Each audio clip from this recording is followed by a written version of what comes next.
Now that we know how to write equations and balance equations, we're going to introduce a concept that most of you will probably not like. This seems like a four-letter word. We are going to talk about the concept of stoichiometry.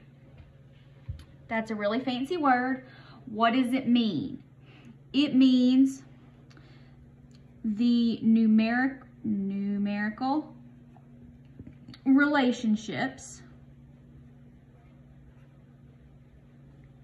between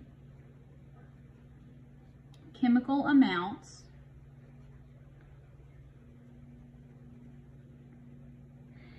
in a balanced equation. All right, so I will almost certainly abbreviate this. Stoichiometry, what I like to call it, is a mole to mole ratio, because the whole point of getting things in moles is because we're going to use moles to transition between substances. So that's the concept of this chapter. We're going to talk about how to do that.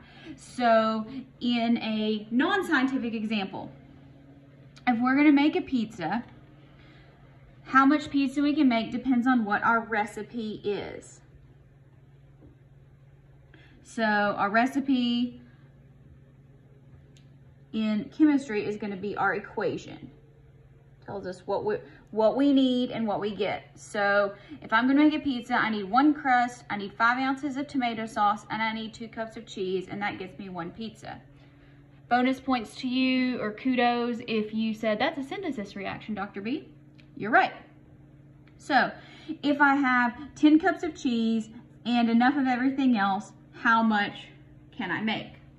So start this out. Do it your general factor label train tracks method. Start with what you know. You have 10 cups of cheese. Okay? Now, look at your equation. How much cheese does it require? 2. Now look, all these are going to be in, quantities. If we're talking about chemicals, these will be in moles.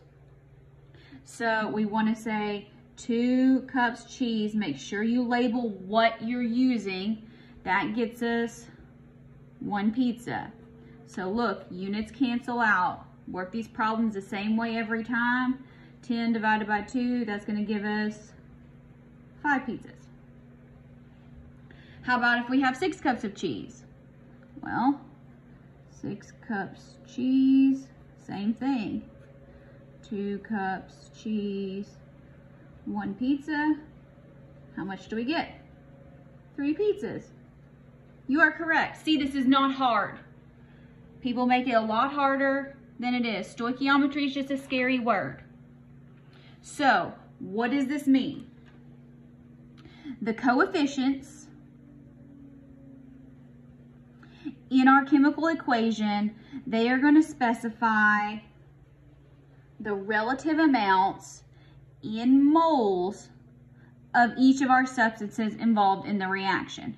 So, like I said up here, instead of crust, tomato sauce, and cheese, you might have water, carbon dioxide, and I don't know, iron.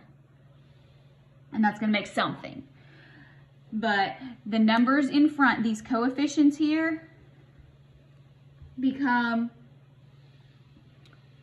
we're gonna call those moles, and we're gonna use the mole ratios. Now,